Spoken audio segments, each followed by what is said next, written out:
والصلاة والسلام على سيد الأنبياء والمرسلين محمد وآله وصحبه أجمعين. أما بعد فأعوذ بالله من الشيطان الرجيم. بسم الله الرحمن الرحيم. قل يا عبادي الذين أسرفوا على أنفسهم لا تقنطوا من رحمة الله إن الله يغفر الذنوب جميعا إنه هو الغفور الرحيم. محترم بزرگان دین، اللہ تبارک و تعالیٰ نے قرآن کریم کے اندر فرمایا ظہر الفساد فی البر والبحر بما کسبت ایدی الناس لیذیقہم بعض الذی عملوا لعلہم یرجعون، کہ خشکی اور تری کے اندر فساد پھیل چکا ہے لوگوں کے اعمال کے سبب سے، تاکہ اللہ تبارک و تعالیٰ لوگوں کو مزہ چکھائے ان کے اعمال کا، ان کی کرتوتوں کا. ظہر الفساد فی البر والبحر بما کسبت ایدی الناس لیذیقہم بعض الذی، اللہ تعالیٰ فرماتے بعض اعمال کا مزہ چکھایا جاتا ہے، گویا کہ بہت سے اعمال تو اللہ تعالیٰ ویسے ہی معاف کر دیتے ہیں. کہنے کا مطلب یہ ہے کہ دنیا کے اندر جو حالات نظر آتے ہیں وہ حالات انسان کے اعمال کے سبب سے پیش آتے ہیں. اسی مضمون کو ایک اور جگہ اللہ تعالیٰ نے بیان فرمایا وَمَا أَصَابَكُم مِّن مُّصِيبَةٍ فَبِمَا كَسَبَتْ أَيْدِيكُمْ وَيَعْفُو عَن كَثِيرٍ، تمہیں جو مصیبتیں پہنچتی ہے وہ تمہاری کرتوتوں کی وجہ سے پہنچتی ہے، اور بہت سے گناہ تو اللہ تعالیٰ ویسے ہی معاف فرما دیتے ہیں. اس دنیا کے اندر نیکی اور بدی کے اعتبار سے اللہ تبارک و تعالیٰ نے دو مخلوقیں پیدا فرمائی ہیں. ایک تو فرشتے ہیں، وہ تو سراپا خیر ہی خیر ہے، لا یعصون اللہ ما امرہم ویفعلون ما یؤمرون، وہ اللہ تعالیٰ کی نافرمانی نہیں کرتے اور جن کاموں میں اللہ نے ان کو لگائے رکھا ہے اسی میں لگے رہتے ہیں. اور ایک جو مخلوق ہے وہ انسان ہے، جس کے اندر خیر کا بھی مادہ ہے اور شر کا بھی مادہ ہے. بڑے سے بڑا نیک آدمی کیوں نہ ہو، اس کے اندر بھی گناہ کی صلاحیت ضرور ہوتی ہے. ارے دنیا میں انبیاء اکرام علیہ السلام کے علاوہ کون شخص ایسا ہو سکتا ہے جو یہ کہے کہ مجھ سے کبھی کوئی گناہ کا صدور نہیں ہوا؟ تو ہر شخص کے اندر گناہ کی صلاحیت ہوتی ہے، اور بڑے سے بڑا گنہگار آدمی بھی کیوں نہ ہو اس کے اندر بھی کچھ نہ کچھ نیکی کی صلاحیت ہوتی ہے. لیکن ہوتا یہ ہے کہ گناہ کرنے کی وجہ سے انسان کے دل پر اتنا زنگ لگ جاتا ہے کہ نیکی کی صلاحیت بالکل جو ہے کمزور ہو جاتی ہے. اس وجہ سے نیکی کی طرف جلدی دل راغب نہیں ہوتا، دل مائل نہیں ہوتا. تو بہرحال میں تو یہ عرض کر رہا تھا کہ دنیا کے اندر جو کچھ حالات نظر آتے ہیں اللہ تعالیٰ فرماتے ہیں وہ لوگوں کے اعمال کا نتیجہ اور لوگوں کے اعمال کا سبب ہے. اس دنیا کے اندر گزشتہ 1.5-2 سال سے جو حالات چل رہے ہیں، ایک وبا پورے عالم میں پھیلی ہوئی ہے، بار بار اس کی مختلف لہریں آتی رہتی ہے.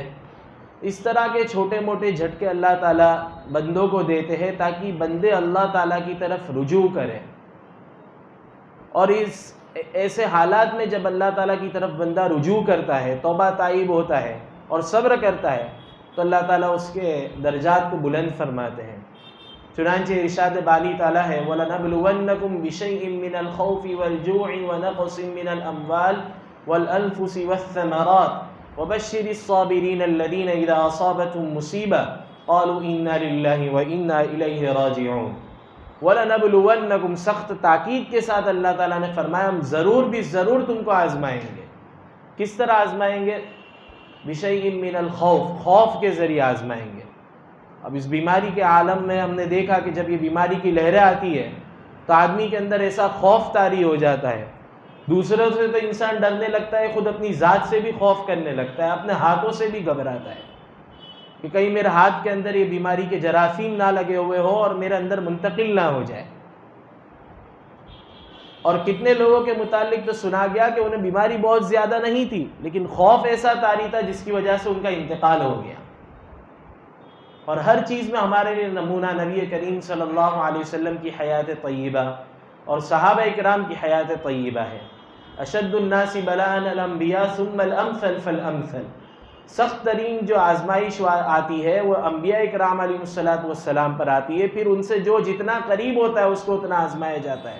چنانچہ نبی کریم صلی اللہ علیہ وسلم پر بھی خوف کی آزمائش طاری ہوئی تھی۔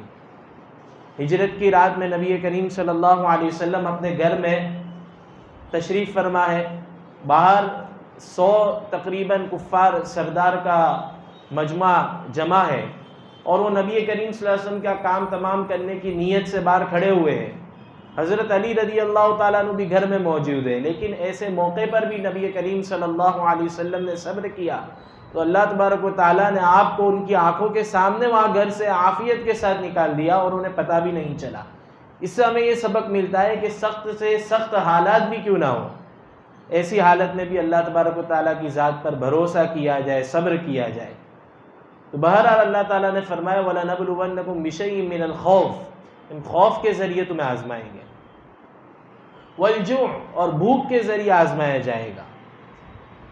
اب حضرت عائشہ صدیقہ رضی اللہ تعالیٰ عنہ فرماتی ہے کئی کئی دن ایسے گزر جاتے تھے کہ آپ صلی اللہ علیہ وسلم کے گھر میں چولہا جلنے کی نوبت نہیں آتی تھی، تو بھوک اور فاقہ کشی کے ذریعے آزمایا گیا۔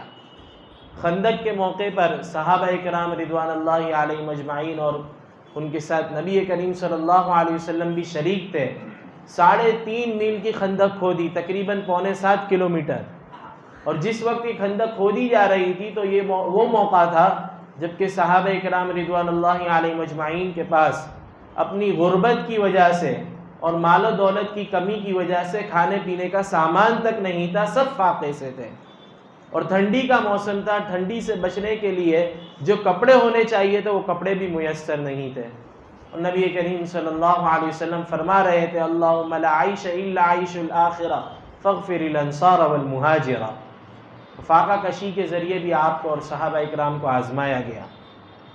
والجوع ونقص من الاموال ولنبلونکم بشیء من الخوف والجوع ونقص من الاموال، مال کے اندر کمی کے ذریعے کبھی آزمایا جاتا ہے۔ جو صحابہ اکرام ہجرت کر کے مکہ سے مدینہ آئے تھے وہ سارا مال اپنا مکہ میں چھوڑ کر مدینہ آ گئے، اور ان کو فقراء کہا گیا قرآن کریم کے اندر۔ سب اپنا مال سامان گھر بار سب چھوڑ کر آ گئے، مال کے اندر کمی کے ذریعے آزمایا گیا۔ والانفس، جانوں کے اندر کمی کے ذریعے آزمایا جاتا ہے۔ نبی کریم صلی اللہ علیہ وسلم کو سب سے زیادہ اس سلسلے میں آزمایا گیا، چنانچہ آپ کی ولادت سے پہلے آپ کے والد کا انتقال ہو گیا، ولادت کے بعد جب آپ 6 سال کے ہوئے تقریباً تب آپ کی والدہ کا انتقال ہوتا ہے، پھر آپ کے دادا کا انتقال، پھر آپ کے محبوب چچا کا انتقال ہوا، پھر آپ کی سفر اور حضر کی رفیقہ حضرت خدیجہ رضی اللہ تعالیٰ عنہ کا انتقال ہوتا ہے، آپ کے گھر میں بیٹوں کی ولادت ہوتی ہے، پیدائش ہوتی ہے، کے بعد دیگر بیٹوں کا انتقال ہوا، آپ کی بیٹیوں کا آپ کی حیات طیبہ میں انتقال ہوا۔ غرض نبی کریم صلی اللہ علیہ وسلم کو اس سلسلے میں سب سے زیادہ آزمایا گیا۔ وَنَقْصٍ مِّنَ الْأَمْوَالِ وَالْأَنفُسِ وَالثَّمَرَاتِ، کبھی پھلوں کے اندر کمی کے ذریعے آزمایا جاتا ہے، پروڈکشن کے اندر کمی آ جاتی ہے۔ یہ سب طریقوں سے انسان کو آزمایا جائے گا، اور آگے اللہ تبارک و تعالیٰ نے فرمایا وَبَشِّرِ الصَّابِرِينَ الَّذِينَ إِذَا أَصَابَتْهُمْ مُصِيبَةٌ قَالُوا إِنَّا لِلَّهِ وَإِنَّا إِلَيْهِ راجعون۔ اب صبر کرنے والوں کو جو ان آزمائشوں میں صبر کرتے ہیں آپ انہیں خوشخبری سنا دیجئے۔ اور وہ کون لوگ ہیں؟ الذین اذا اصابتهم مصیبہ، جب انہیں مصیبت پہنچتی ہے، آزمائش پہنچتی ہے، قالوا انا للہ وانا الیہ راجعون، تو وہ انا للہ وانا الیہ راجعون کہتے ہیں کہ ہم سب تیرے ہی ملکیت میں ہے اور تیری طرف ہی ہمیں لوٹ کر جانا ہے۔ تو ہم زبان سے تو یہ کلمہ بارہا کہتے ہیں انا للہ وانا الیہ راجعون، لیکن اب وقت آ چکا ہے کہ ہم اس کے اوپر عمل پیرا ہو جائے۔ چنانچہ اب وہ وقت آ چکا ہے کہ اللہ تعالیٰ کی ذات کی طرف رجوع کرنے کا ہم اہتمام کریں۔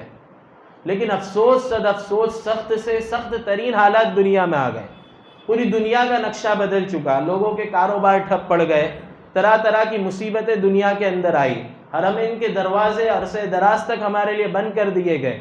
لیکن پھر بھی اگر غور کیا جائے تو لوگوں کے اعمال کے اندر ذرا برابر بھی کمی نہیں آ رہی۔ پہلے بھی مساجد خالی نظر آ رہی تھی، اب بھی مسجدیں خالی ہے۔ پہلے بھی نمازوں کا اہتمام نہیں تھا، اب بھی نمازوں کا اہتمام نہیں ہو رہا۔ پہلے بھی تلاوت کا اہتمام نہیں تھا، اب بھی تلاوت کا اہتمام نہیں ہو رہا۔ حالانکہ سیرت کا اگر آپ مطالعہ کریں تو معلوم چلے گا کہ نبی کریم صلی اللہ علیہ وسلم کے مبارک زمانے میں اگر تھوڑی سی تیز آندھی بھی چل جاتی تو آپ صلی اللہ علیہ وسلم فوراً مسجد کا رخ کرتے تھے۔ تو اب وہ وقت آ چکا ہے کہ ہم اللہ تعالیٰ کی طرف رجوع کرنے کا اہتمام کریں، اور اللہ تعالیٰ تو اپنے بندوں کے لیے انتظار میں ہے کہ کب یہ میرے بندے میری طرف رجوع کریں اور میں ان کے گناہوں کو معاف کروں۔ چنانچہ ایک شخص اگر پوری زندگی کفر شرک کی دلدل میں پڑا رہا، اس نے گناہوں کے اندر اپنی زندگی کو ضائع کر دیا اور پوری زندگی گناہ اور کفر شرک کے اندر چلتا رہا یہاں تک کہ بڑھاپے کو پہنچ گیا، اب ہر حالت میں اس پر جان چھڑکنے والی اس کی اولاد نے بھی اس کو دیکھنا بند کر دیا، بیوی بھی اس کی خدمت کے لیے قریب آنے تیار نہیں ہے، ایسی حالت میں بھی اگر وہ اللہ تعالیٰ کی طرف رجوع کرے گا تو اللہ تعالیٰ اس کے گناہوں کو معاف کریں گے۔ دیر سے آیا لیکن ایسے در پر آیا ہے کہ جہاں سے کبھی خالی ہاتھ نہیں جا سکتا، چنانچہ ایسے شخص کو بھی اللہ تعالیٰ معاف فرماتے ہیں، اور صرف یہ نہیں کہ معاف فرمائیں گے بلکہ ارشاد باری تعالیٰ اِلَّا مَن تَابَ وَآمَنَ وَعَمِلَ عَمَلًا صَالِحًا فَأُولَٰئِكَ يُبَدِّلُ اللَّهُ سَيِّئَاتِهِمْ حَسَنَاتٍ، کہ اللہ تعالیٰ گناہ تو معاف کریں گے اور جو گناہ تھے اتنی نیکیاں اس کے بدلے میں لکھ دی جائے گی۔ تو اللہ تبارک و تعالیٰ تو انتظار میں ہے کہ کب میرے بندے میری طرف رجوع کریں اور میں ان کے گناہوں کو معاف کروں۔ احادیث کی کتابوں میں نبی کریم صلی اللہ علیہ وسلم نے ایک بڑی پیاری مثال کے ذریعے اس بات کو سمجھایا کہ جب بندہ اللہ تعالیٰ کی طرف رجوع کرتا ہے، اللہ تعالیٰ کے سامنے توبہ کرتا ہے تو آسمانوں پر خوشیاں منائی جاتی ہے۔ اس کو ایک مثال سے آپ صلی اللہ علیہ وسلم نے سمجھایا کہ ایک شخص دور دراز کا سفر کرنا چاہتا ہے، چنانچہ وہ اپنے سفر کے لیے توشہ تیار کرتا ہے، سواری تیار کرتا ہے اور سفر میں نکلتا ہے۔ اب اس نے سفر طے کرنا شروع کیا۔ یہ حجاز کے اعتبار سے آپ صلی اللہ علیہ وسلم نے مثال بیان فرمائی کہ وہ ریگستان میں چلتا رہتا ہے، بہت دور پہنچ جاتا ہے، اب دور دور تک کوئی ہریالی، کوئی آبادی اسے نظر نہیں آتی، ایسے مقام پر وہ پہنچتا ہے۔ پھر بھی وہ بے خوف ہے، اس لیے کہ اسے معلوم ہے کہ اگر مجھے بھوک لگتی ہے تو میرے پاس کھانے کے لیے کھانا موجود ہے، پیاس لگتی ہے تو پینے کے لیے پانی موجود ہے، وہ بالکل بے فکر چلتا جا رہا ہے۔ پھر ایک مقام آتا ہے کہ اسے کچھ تکان محسوس ہوتی ہے، چنانچہ وہ اپنی سواری سے اترتا ہے اور کچھ دیر آرام کرنے کی غرض سے لیٹ جاتا ہے۔ اب جب وہ سو کر اٹھتا ہے تو دیکھتا ہے کہ اس کی سواری وہاں سے غائب ہے، سواری وہاں موجود نہیں، اور وہ سواری کے ساتھ اس کا سب توشہ، پانی، کھانا سب سواری کے ساتھ موجود تھا، وہ سب غائب ہو چکا ہے۔ اور وہ ادھر ادھر نظریں دوڑاتا ہے، کہیں پر اسے اس کی سواری نظر نہیں آتی۔ اب وہ جانتا ہے کہ میں اتنا سفر طے کر چکا ہوں کہ دوبارہ پیدل اپنی منزل تک میں نہیں پہنچ سکتا، اور آئندہ منزل اتنی دور ہے کہ وہاں تک بھی پیدل پہنچنا ممکن نہیں، چنانچہ وہ اپنی زندگی سے مایوس ہو جاتا ہے اور مرنے کی نیت سے وہ واپس سو جاتا ہے۔ جب دوبارہ اس کی آنکھ کھلتی ہے تو دیکھتا ہے کہ اس کی سواری اس کے مال سامان کے ساتھ، توشے کے ساتھ، پانی کے ساتھ دوبارہ وہیں پر موجود ہے۔ وہ ایسا خوش ہو جاتا ہے کہ خوشی کے مارے وہ باولا ہو جاتا ہے اور یوں کہہ بیٹھتا ہے، یا اللہ تو میرا بندہ اور میں تیرا خدا۔ حالانکہ یوں کہنا چاہیے میں تیرا بندہ اور تو میرا خدا، لیکن وہ الٹا کہتا ہے خوشی کے مارے۔ نبی کریم صلی اللہ علیہ وسلم نے فرمایا اس بندے کو اپنی سواری کے ملنے سے جتنی خوشی ہوئی ہے، ایک بندہ جب اللہ تعالیٰ کی طرف رجوع کرتا ہے اور اللہ کے دربار میں توبہ استغفار کرتا ہے، اللہ تعالیٰ کو اس سے زیادہ خوشی ہوتی ہے۔ تو اللہ تعالیٰ تو ہمارے انتظار میں ہے کہ ہم اللہ تعالیٰ کی طرف کب رجوع کریں اور توبہ استغفار کریں۔ میں نے خطبے میں شروع میں آیت کریمہ تلاوت کی، قُلْ يَا عِبَادِيَ الَّذِينَ أَسْرَفُوا عَلَىٰ أَنفُسِهِمْ لَا تَقْنَطُوا مِن رَحْمَةِ اللَّهِ إِنَّ اللَّهَ يَغْفِرُ الذُّنُوبَ جَمِيعًا إِنَّهُ هُوَ الْغَفُورُ الرَّحِيمُ۔ مفسرین نے لکھا ہے کہ یہ آیت کریمہ حضرت وحشی رضی اللہ تعالیٰ عنہ کے بارے میں نازل ہوئی۔ حضرت وحشی کون ہے؟ حضرت وحشی حضرت حمزہ رضی اللہ تعالیٰ عنہ کے قاتل ہیں، جنہوں نے غزوہ احد کے اندر حضرت حمزہ رضی اللہ تعالیٰ عنہ کو شہید کیا۔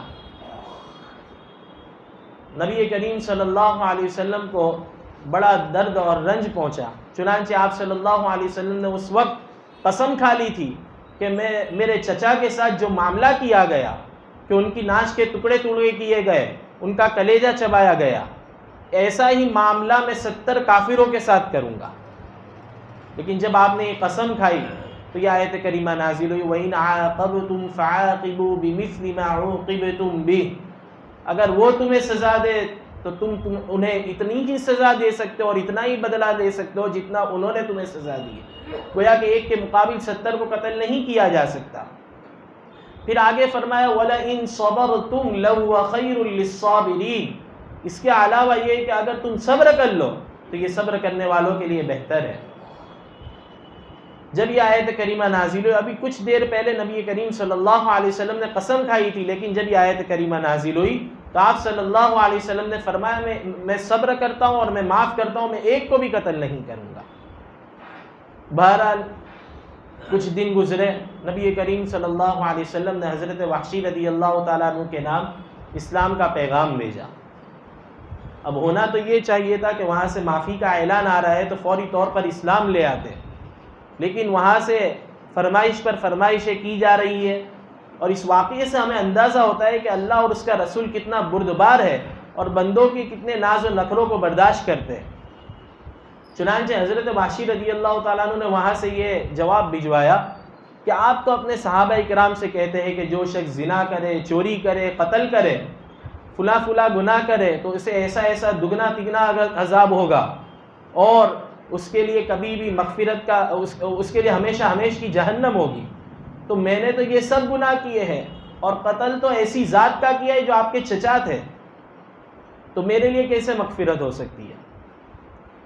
جب حضرت وحشی کا یہ پیغام نبی کریم صلی اللہ علیہ وسلم کی خدمت میں آیا، آپ نے توقف کیا اور یہ آیت کریمہ آپ پر نازل ہوئی إِلَّا مَنْ تَابَ وَآمَنَ وَعَمِلَ عَمَلًا صَالِحًا فَأُولَٰئِكَ يُبَدِّلُ اللَّهُ سَيِّئَاتِهِمْ حَسَنَاتٍ. جو ایمان لائے، توبہ کرے، نیک اعمال کرے تو یہی وہ لوگ ہیں کہ ان کی گناہوں کو اللہ تعالیٰ نیکیوں سے تبدیل فرما دیں گے. چنانچہ آپ صلی اللہ علیہ وسلم نے یہ آیت کریمہ اور یہ پیغام حضرت وحشی کے یہاں بھجوایا.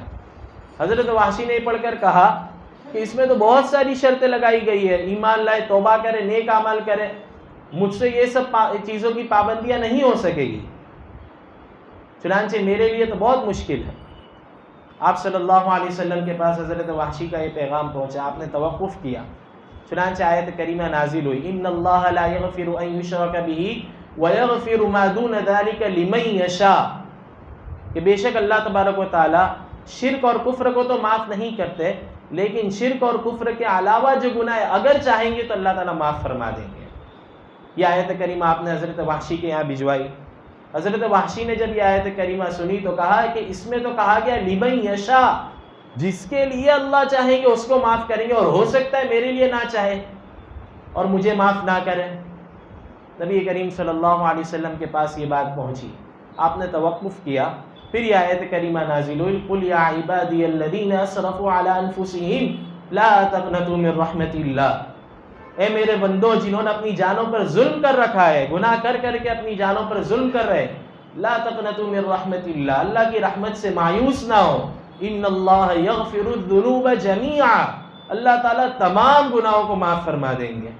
یہ آیت کریمہ نازل ہوئی تو آپ صلی اللہ علیہ وسلم نے اس آیت کریمہ کو حضرت وحشی کے یہاں بھجوایا. جب یہ آیت کریمہ حضرت وحشی کے سامنے تلاوت کی گئی تو حضرت وحشی نے کہا کہ اب معاملہ درست ہو چکا ہے، اب میں ایمان لاتا ہوں. چنانچہ حضرت وحشی ایمان لائے. اس آیت کریمہ کے نزول پر صحابہ اکرام فرماتے نبی کریم صلی اللہ علیہ وسلم اتنے خوش تھے کہ آپ نے فرمایا کہ اس آیت کے بدلے میں اگر پوری دنیا کے خزانے مجھے دے دیے جائے تو سب خزانوں کو میں ٹھکرا دوں. نبی کریم صلی اللہ علیہ وسلم اس آیت کریمہ کے نزول پر اتنے زیادہ خوش تھے. صحابہ اکرام نے پوچھا کہ یا رسول اللہ، کیا یہ آیت کریمہ کے اندر جو بشارت اور جو مضمون آیا ہے وہ حضرت وحشی کے ساتھ خاص ہے؟ آپ صلی اللہ علیہ وسلم نے فرمایا بل للمؤمنین عام، تمام مومنین کے لیے یہ مضمون عام ہے. گویا کہ نازل تو یہ حضرت وحشی کے واقعے میں، لیکن اس کے اندر جو مضمون بیان کیا گیا وہ تمام مومنین کے لیے عام ہے. تو اللہ تعالیٰ تو بندوں کے انتظار میں ہے کہ بندے اللہ تعالیٰ کی طرف رجوع کرے اور اللہ تعالیٰ بندوں کو معاف فرما دے. بنی اسرائیل کے اندر ایک بہت گنہگار شخص تھا. ویسے ہی بنی اسرائیل بہت ٹیڑھی قوم تھی اور ان کے اندر بھی ایک شخص بہت زیادہ ٹیڑھا تھا، یہاں تک کہ قوم کے لوگ بھی اس سے پریشان ہو چکے تھے اور لوگوں نے اسے جو ہے یہ تاکید کی تھی کہ اگر تو نہیں سدھرا اور تو نے اپنی بدعمالیاں نہیں چھوڑی تو ہم تجھے جلا وطن کر دیں گے، شہر بدر کر شہر سے باہر کر دیں گے.